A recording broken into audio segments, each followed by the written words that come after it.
Capital TV Bihar के खास programme दो टूक में आपका बहुत बहुत स्वागत है। दो टूक को आप जितना प्यार और दुलार दे रहे हैं, हमारा भी हौसला बढ़ता है, क्योंकि आपको ये प्रोग्राम पसंद आ रहा है तो एनर्जी तो हमको मिलती ही मिलती है। तो आज दो टूक में क्या है हम बताने जा रहे हैं।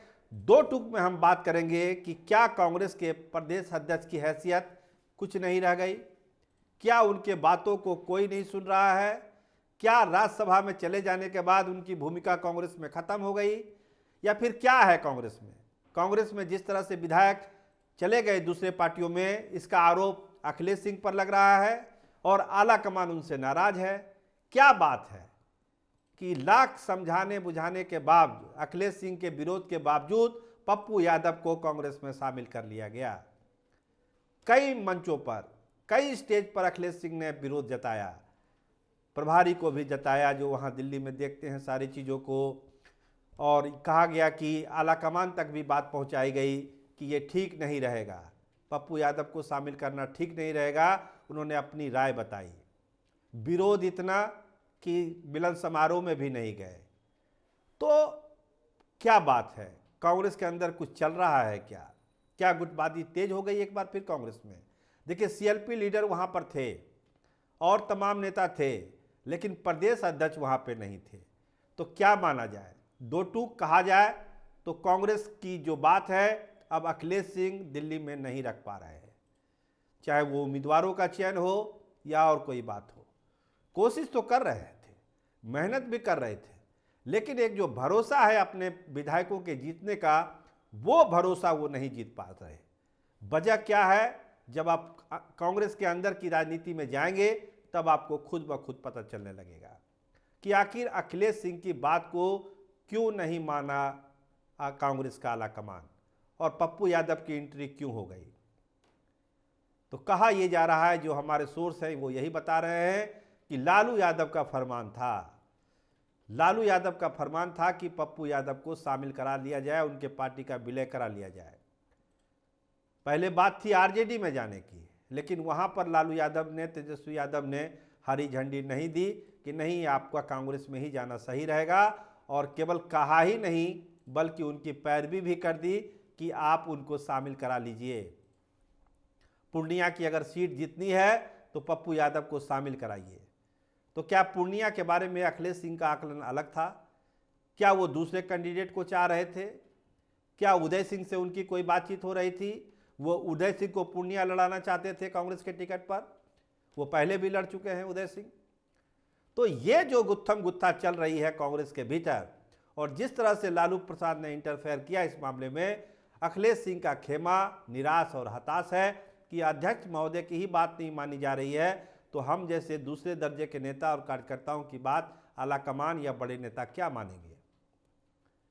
तो ये जो एक दरार दिख रही है वो कांग्रेस के लिए अच्छी नहीं है। कांग्रेस को दूसरे फ्रंट पर भी लड़ाई लड़नी है। वो लड़ाई कहाँ हो रही है? वो लड़ाई हो रही है सीट बंटवारे को लेकर। देखिए, एनडीए ने तो अपना सारा रायता समेट लिया, जिसको एनडीए में रहना था वो रह गए, जिनको बाहर जाना था चले गए, सीटों का बंटवारा हो गया, अब वहाँ कोई दिक्कत नहीं है। लेकिन महागठबंधन में महासंकट आ चुका है। कांग्रेस कहती है कि हमको 14 सीटें चाहिए, और लालू प्रसाद और तेजस्वी चाहते हैं कि आप आधा हो जाइए, 7 सीटें आपको हम दे रहे हैं। देखिए, नाम उन सीटों का हम बताएं आपको जो कांग्रेस को मिलने वाली है। वो है पूर्णिया की सीट, वो पप्पू यादव के लिए क्लियर हो चुकी है कि पप्पू यादव वहां से चुनाव लड़ेंगे। इसके बाद औरंगाबाद की सीट, जहां पे पेच फंसा हुआ है। देखिए, निखिल बाबू के लिए कांग्रेस ये सीट चाहती थी, लेकिन अभी भी चाह रही है, लेकिन लालू यादव का पेच उसमें है कि नहीं, वहां से आप उपेंद्र को लड़ाइए चुनाव। उपेंद्र पहले भी हम पार्टी से वहां लड़ चुके हैं और काफ़ी कम अंतर से वहां पर हार जीत हुई थी, और काफ़ी मजबूती से चुनाव लड़े थे उपेंद्र प्रसाद। तो लालू यादव चाहते हैं कि उपेंद्र प्रसाद को ही वहां लड़ाया जाए।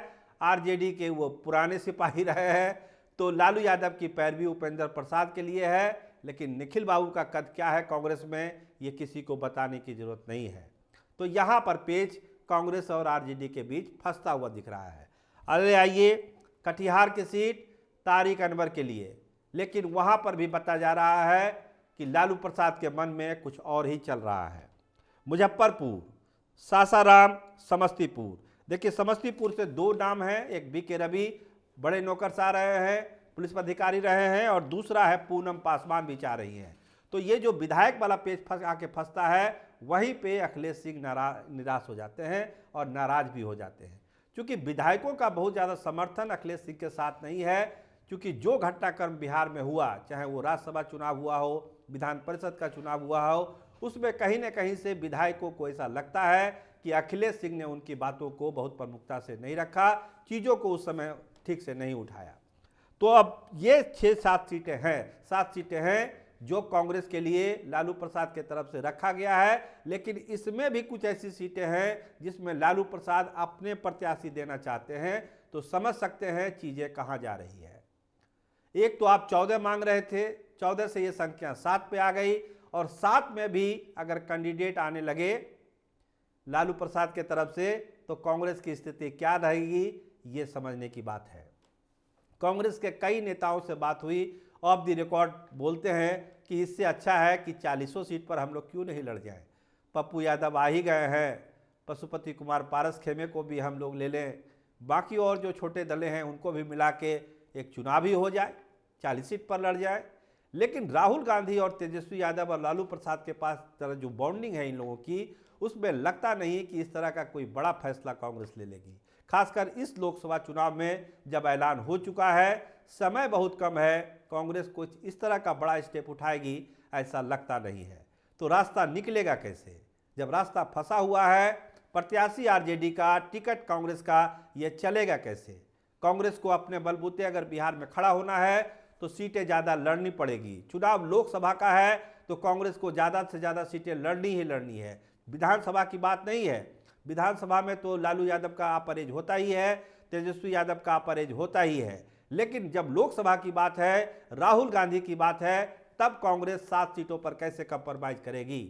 कहा यह जा रहा है कि बीच का रास्ता निकलेगा और 10 तक का मामला जाएगा, लेकिन लालू प्रसाद और तेजस्वी के जो तेवर है उससे लगता नहीं कि 7-8 से ज़्यादा का मामला कहीं कांग्रेस के लिए बनेगा, क्योंकि पशुपति कुमार पारस के लिए भी एक गुंजाइश लालू यादव देख रहे हैं, मुकेश सहनी के लिए भी एक गुंजाइश देख रहे हैं, और सबसे बड़ी बात कि आरजेडी के लिए भी एक संभावना देख रहे हैं लालू प्रसाद और तेजस्वी यादव कि ये मौका है, 24 ही एक मौका है अपने आप को इस्टेब्लिश करने का, दिल्ली में अपनी बात रखने का, संसद में अपनी बात को गूंजने का कि हम भी हैं, हम भी बिहार की सियासत में और देश की सियासत में हम भी बड़े खिलाड़ी हैं। तो वो संख्या आरजेडी सांसदों की 10 से ऊपर होनी चाहिए, तब ये बात उनकी दिल्ली में भी सुनी जाएगी और पटना में भी सुनी जाएगी, वरना संभव नहीं है कि ऐसा हो सकता है। और जो 25 का विधानसभा चुनाव है उसमें भी अगर मैसेज देना है आरजेडी को, तो 10 से ज़्यादा सांसदों को उसको जिताना ही होगा, नहीं तो कहीं कोई बात बनती हुई दिखती नहीं है। इसीलिए कांग्रेस को 14 से 7 पे ला रही है, मुकेश सहनी से बात हो रही है, पशुपति कुमार पारस से बात हो रही है, महागठबंधन की सीटें बट नहीं पा रही है। अब कहा जा रहा है कि 24-25 तारीख तक ही इस पर फैसला हो सकेगा, बीच में कोई फैसला होना संभव नहीं है, चूंकि पेच इतने फंसे हुए हैं, तार इतने उलझे हुए हैं कि उनको सुलझाने में वक्त लगेगा। तो खैर अखिलेश सिंह बैठे हुए हैं मुंह फुला के, उनकी बात नहीं मानी गई, तो और एक तरह से हो जाता है ना कि हमने कहा हम पार्टी के हेड हैं, मेरी बात नहीं मानी गई, तो गुस्सा हो ही जाता है। तो खैर उनको मनाया जाएगा, बात की जाएगी, क्योंकि परिस्थिति ऐसी है, मुकाबला एनडीए से है, ब्रांड मोदी से है, तो महागठबंधन कोई रिस्क लेना नहीं चाहता है, इसीलिए सबकी नाराजगी को भी समझा जाएगा। अखिलेश सिंह ने अपनी बात रखी जरूर पप्पू यादव को लेके, लेकिन कांग्रेस आलाकमान को ऐसा लगा होगा कि पूर्णिया सीट को निकालना है और कोसी और सीमांचल के इलाके में अपने उम्मीदवारों को और महागठबंधन के उम्मीदवारों को नई ताकत देनी है, तो पप्पू यादव को ले लेने में ही भलाई है। पार्टी का विस्तार हो रहा है बिहार में, तो इसमें दिक्कत क्या है? अब क्या दिक्कत है वो अखिलेश सिंह से कांग्रेस आलाकमान पूछ सकता है। आप देखते रहिए कैपिटल टीवी बिहार। 2 टूक में आज के लिए इतना ही, कल मिलेंगे फिर एक नए एपिसोड के साथ। आपका बहुत बहुत धन्यवाद, आपका बहुत बहुत शुक्रिया।